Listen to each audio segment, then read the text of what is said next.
Where do you mean the Facebook notifications, or are you looking at something different?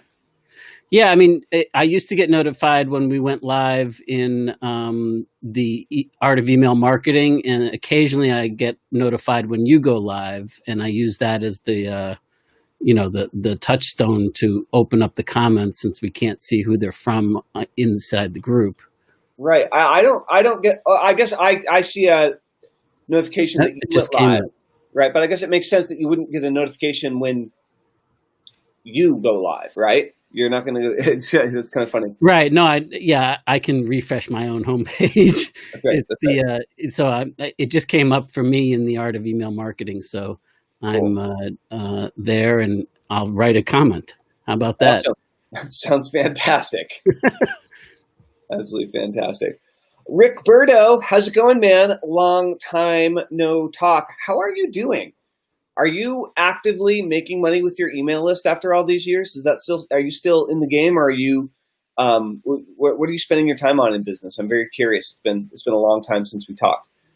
So, one thing we've been talking about this, Joshua. One thing that I've noticed is that there are a lot of people who've been thinking about starting an internet business. They've been maybe studying internet marketing, email marketing, direct response as a hobby. They've been collecting information, right, taking action here and there, but their main job, their main income, their main bread and butter wasn't in jeopardy. And when you're starting a new business or going off on a new venture, I mean, there are a few different types of motivation that cause people to do that, right? Right.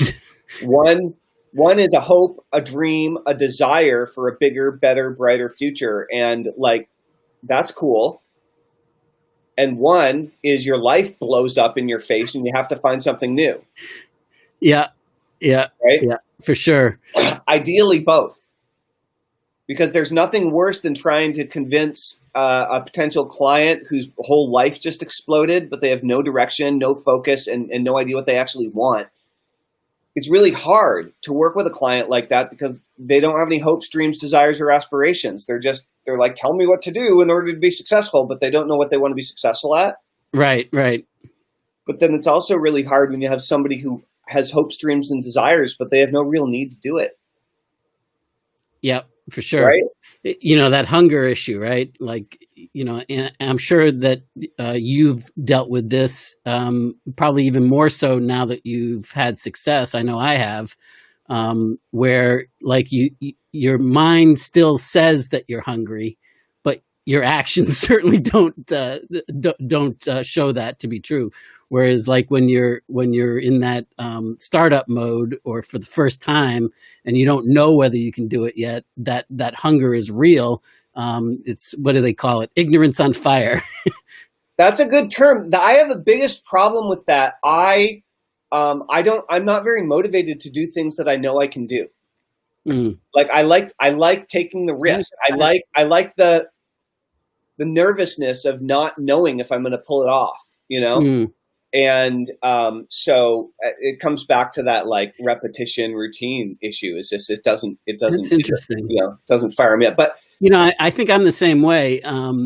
But it's interesting because maybe it's just arrogance or cockiness or whatever. But I don't ever think I can't pull it off. I know I can, even though I've never done it before. It's just a matter of figuring out the right combination. Right. Well, I mean, if you're willing to fail along the way, then that's true. Right.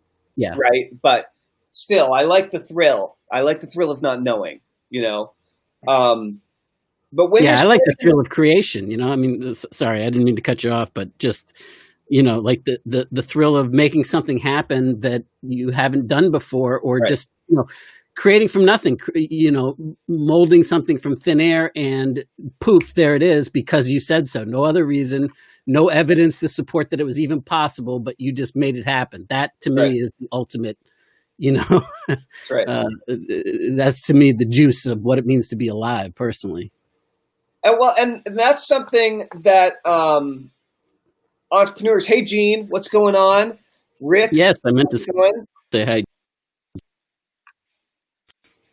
Hi, so Gene. When you're first starting, what's up? You're a little bit frozen, Joshua. Now you're really frozen. Let's see what happens. Let's see what happens. Will he come back or will he get kicked off? I don't know.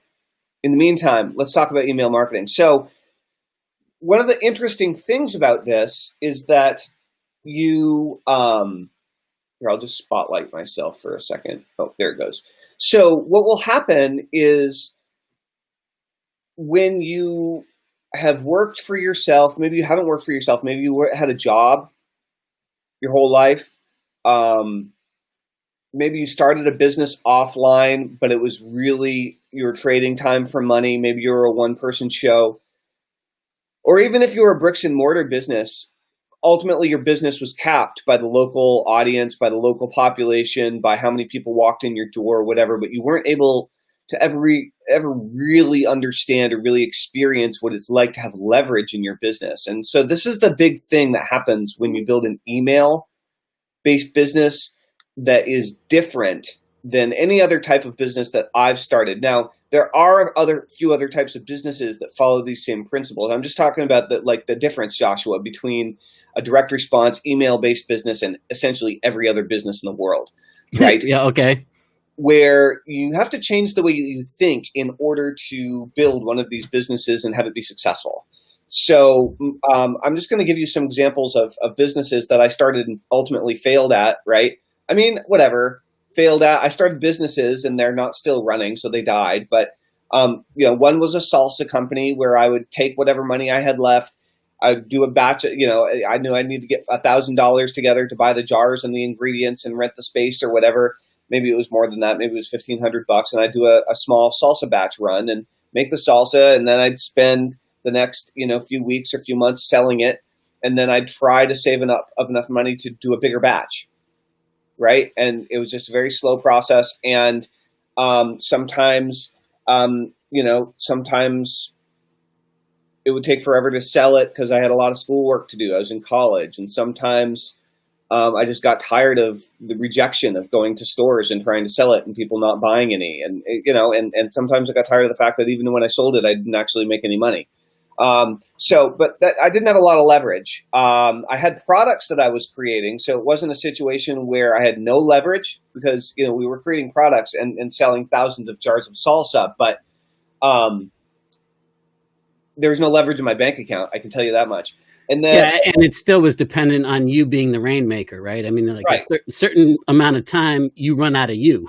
Yeah. And I didn't know how to find people. I didn't know how to train people that would do it. And I wasn't thinking along that way either. And so, I started a few other businesses that involved products like that I or Jody and myself would make and try selling. But it was really the same problem. Yeah.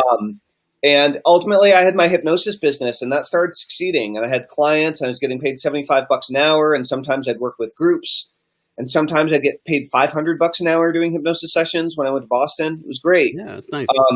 But I didn't have any real leverage. And what happened when I started the email business, I started learning this stuff from Joshua and Nitro and Joiner and all these guys, is basically what happened was I realized that my email list was an awful lot like a bank account. And if I could add a few subscribers to that bank account, to that email list every day, it became more valuable. And then when I sent a really good email to that email list, that was when I did a withdrawal from the bank account. And as the email list got bigger, those withdrawals got bigger.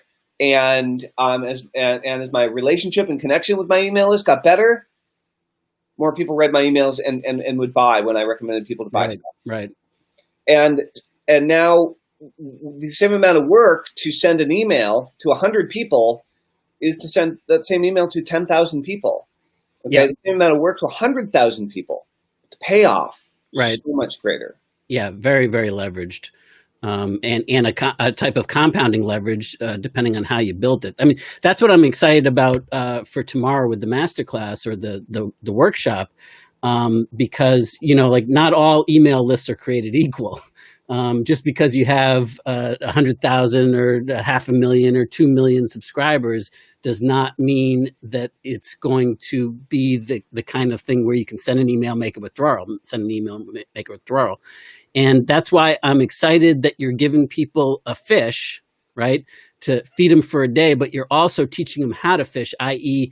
that on the workshop, you're going in depth on how to adapt it, these fishes so that you can continue to fish on your own, so to speak, and eat immediately, but also how to do it in a way that you're building the longevity, long-term asset value, equity value in your list, because that becomes your true business asset.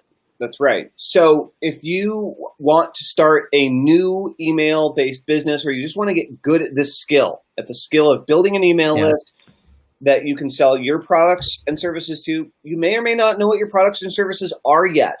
Or maybe you're an established business owner and you're clear on that, but you want more leverage. You want to be able to get the message out to more people on a daily basis to sell more of your products, more of your services, and ultimately generate more profit for yourself, for your family, for your employees, and for your business, right?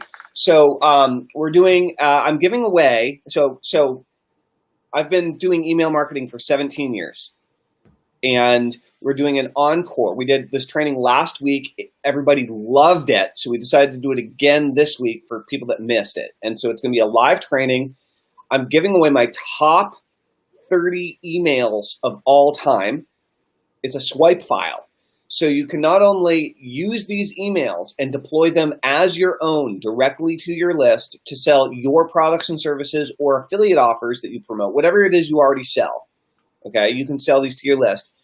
And if you're brand new to email marketing, this is going to be a great first experience for you to kind of see a little bit behind the scenes.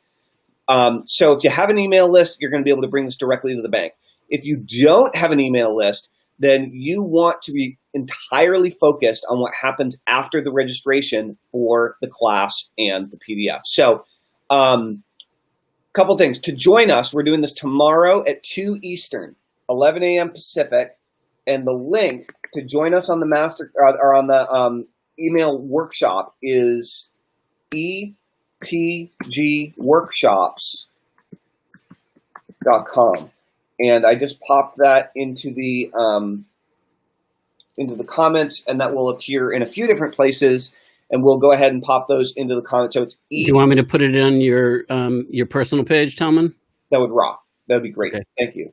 ETGworkshops.com. So when you go there and you register, the first thing is you're going to get emailed a link to the top 30 emails of all time PDF and swipe file that you can use to deploy to your list. Now, tomorrow at 2, we are doing a live walkthrough workshop where I'm going to bring you through that PDF. I'm going to show you the different types of emails in there, talk to you about why they work and how they work, so you can not only deploy them, but so you can learn to write red hot emails just like these in your own way, in your own style, so that you can use the psychological principles of these emails in order to really make them work and adapt them to your own list and your own niche and your own market. So you're going to love that. However, if you are looking to really up your game and understand more about connecting with your people and developing what we call your platform, email is a piece of your platform. It's the channel, right? It's the technology that's kind of the backbone of staying in touch with your people, but your platform is a lot more than that. So Joshua, do you want to talk a little bit about the platform audit process? Sure. Basically, it's a way that I'm just going to stall for a second here as I type the last and hit enter. Okay, there we go. So platform, you want me to talk a little bit about platforms, yes? Yes, please.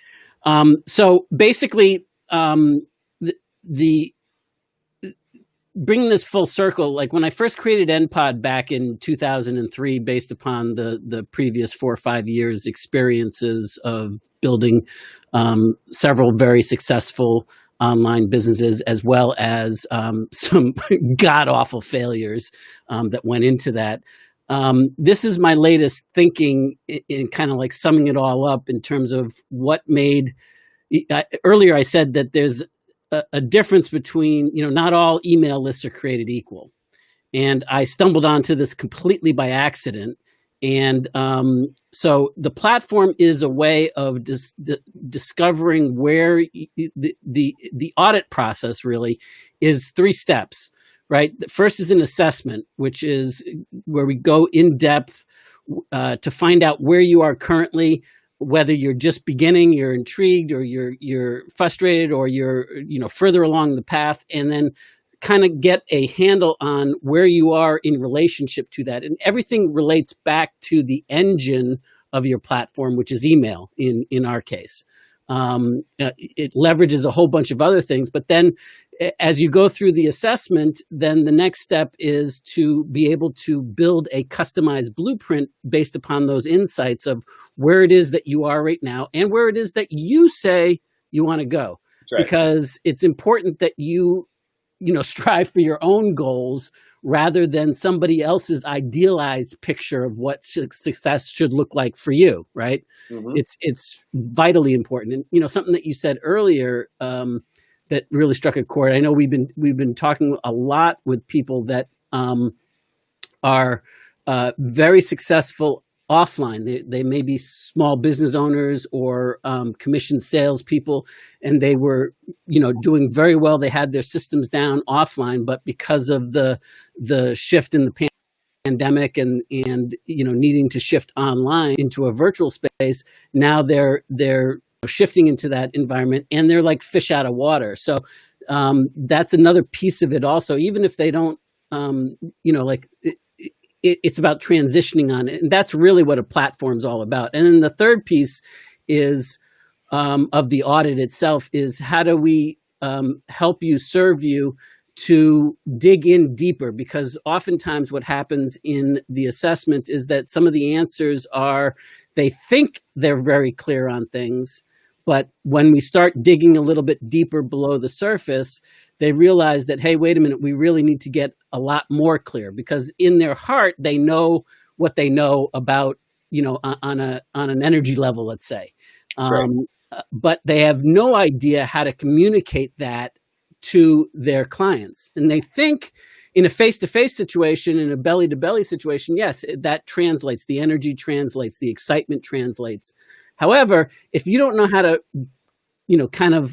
bottle that up into your own platform and really get clear on that. And that's where the vitalness of the third part of actually having a custom personal blueprint that adapts for what you need so that you can build your own platform to bridge you from where you are currently with your current, resources, skills, blah, blah, blah, to help take you to where it is that you say you want to go. And, obviously we're doing this because we're looking for clients for ourselves as well. And, the good news, bad news situation is we fully know that very few of the people that we actually do these private blueprinting consults with qualify to join us. And that's okay. We still do it with the intention of serving everybody and leaving them improved. And that's a little side note tip for you, that whatever process that you do in your platform should leave people feeling inspired, empowered, and feeling better off than like it was time well spent. Whatever your investment of time is that you're asking for them to do, whether it's to buy a specific product or to take a specific action or whatever, you want them to come away from that exchange with you feeling uplifted, feeling better about the exchange, regardless of whether they choose to take that action forward or not. Anyway, I probably told more than what you wanted me to say, Telman, so I'll shut up now. So guys, whether you're a brand new email marketer, you're thinking about getting into email marketing, whether you're an existing email marketer, there are really a couple key elements that are going to make the difference between whether you're going to pop and really make this work or whether you're just going to be kind of like limping along indefinitely, right? Sometimes we call it fire in the belly. Do you have it? Are you hungry? Joshua, you sum it up frequently by saying, well, look, it's really a question of, are you playing not to win? Or not, are you playing to win or are you playing not to lose? Right? And I was thinking about that very sentence this morning. I mean, that's always rubbed me the wrong way because, as I mentioned yesterday, I'm not a, win-lose type of guy. Like I'm not that. I like to look for, win-win. But anyway, this morning I was thinking about it. Really what it is going in with the intention of succeeding. That's right. Not with going in with the intention of, well, let's see how this one goes. Well, let's, it probably won't work. No matter what your words are saying, your music is saying, a totally different thing. And when your music and your words are in full alignment, that's when you get the intention part right. And that's when, things work out. Now, it's not necessarily going to be a straight line. In fact, success is never a straight line. There's always zigzags. There's always, curveballs to get thrown at you. There's always that gap between, knowing what to do and actually successfully applying it in the real world. However, when you have the intention of success and that, like I will find a way, like I was talking about earlier, like nothing I've ever looked at that I do is ever risky to me because I know that I can figure it out. Like, fail forward or whatever the cliche of the time is that you want to, Yeah, but it's really a never give up. It's like, look, you may encounter all sorts of obstacles that are going to challenge you, that are going to be hard, that are going to be difficult, that are going to make you feel like an idiot. Like there are a million reasons to give up. And I'm sorry to jump in there, Tillman, but for me, it's more than just never give up, right? Because never give up implies a doggedism, which is fine and can serve you.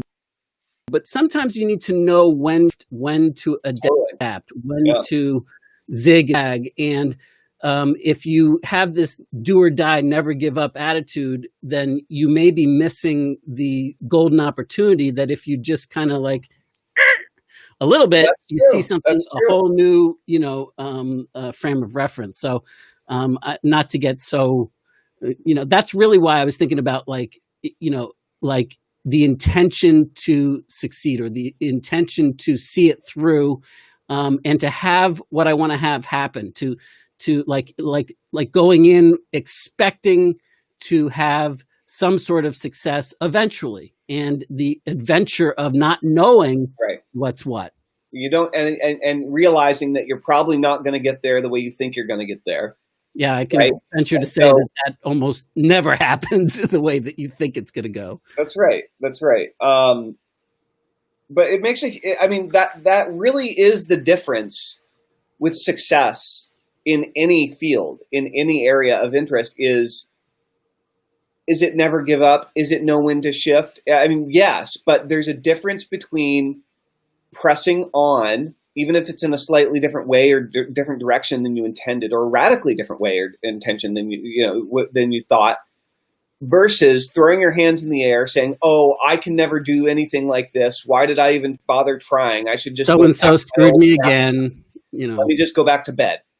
Yeah, and yeah, I mean, it comes down to like what we've talked about many times, not the most recent of which was yesterday when we talked about like when you were ready. Like I'm honored that I was the catalyst, that was the teacher, or that my products and services and resources were there. But the reason for your success was not me.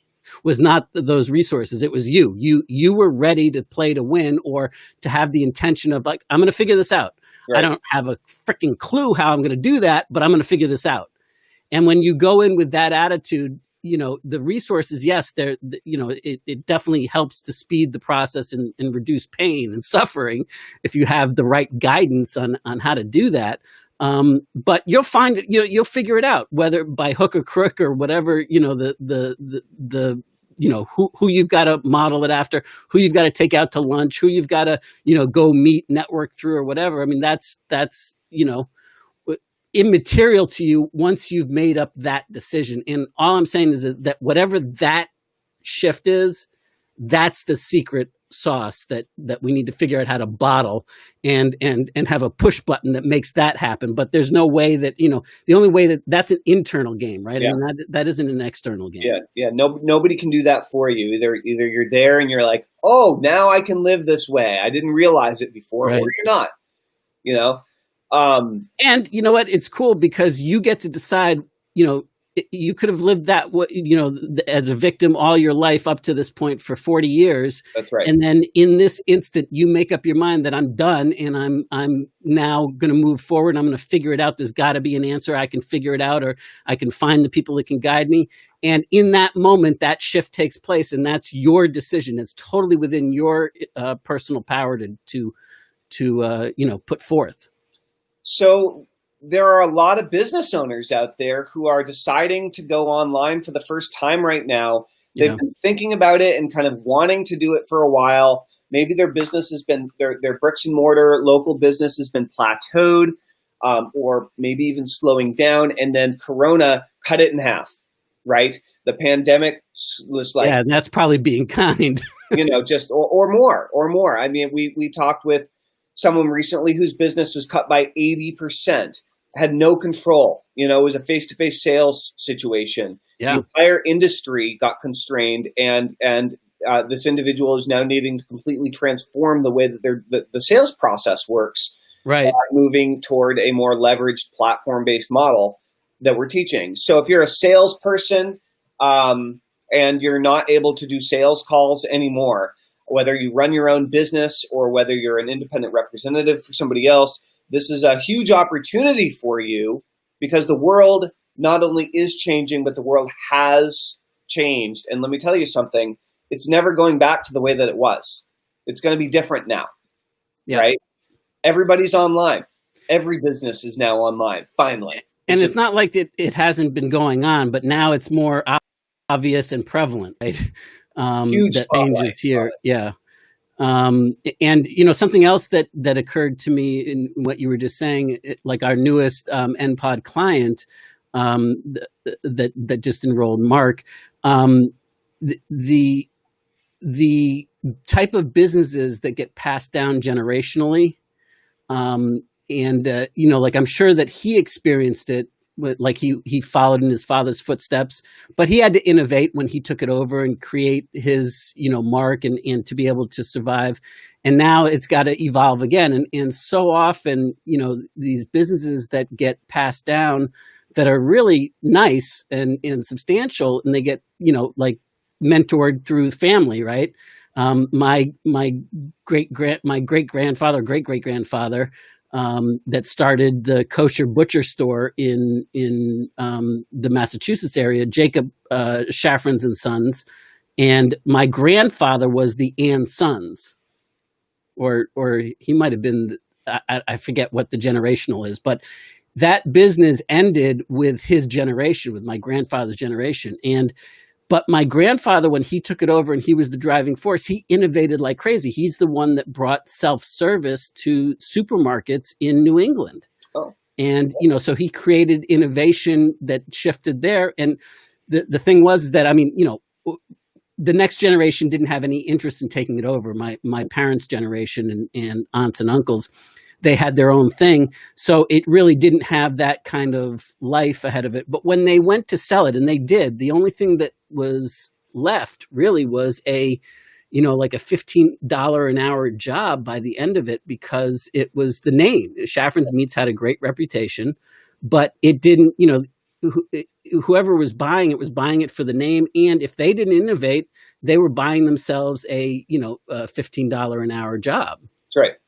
That's right. And so businesses change, business models change, the way we communicate changes. The underlying psychology doesn't really change, but we have text messages, we have email, we have voice messages, we have Facebook, we have live streams, we have YouTube, we have podcasts. I mean, the number of technological ways that we're communicating with each other is the proof, right?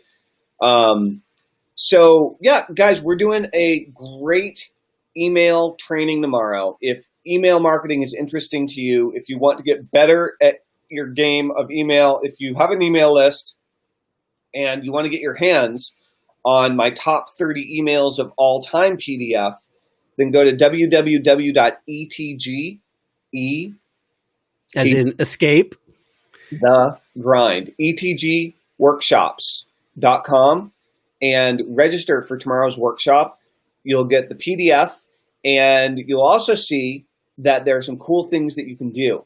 You're going to be able to you're going to be able to take the platform assessment and really challenge your knowledge about how much you know about your business, about your people, and about your platform. It's probably going to ask you some questions that you've never thought about before to really give you some clarity and some insight over how you can actually go about growing your business. All right. Plus, if you've got the insights, it's going to give you the opportunity to show off a bit too. That's right. That's right. We have a great email marketing Facebook group. You'll end up getting a link to that if you're not already a member, and called The Art of Email Marketing. Lots of good stuff coming up. So go to ETG Workshops. We are going to be on in like 26 hours or so tomorrow. And we're going to do a walkthrough. I'm going to show you how all of the emails are constructed, why they work, how you can deploy them, where they're going to be useful, and which ones are not going to be useful in your market and your niche. So under what circumstances they are and are not useful. That's right. So be sure to show up and interact with me. Let me know what your niche is, what your market is, because we're going to be customizing the whole train to the people that attend live. So awesome.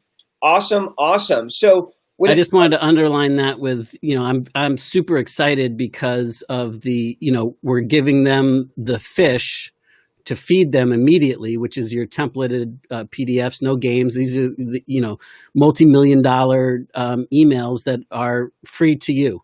But we're also going to then show you how to fish with those fish. So you're getting both, and the teaching model of what they are is like the best, because you can learn and simultaneously, which is, anybody that knows me, that's what I'm a fan of. It's everything that I try to do is based on experiential platforms and frameworks.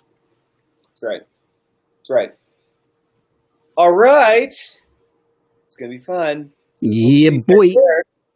Rock and roll. All right. Well, I think we should probably wrap for the day, Joshua. Sounds great. Rock and roll. All right, everybody. We'll see you tomorrow at 11 and hopefully at 2 as well.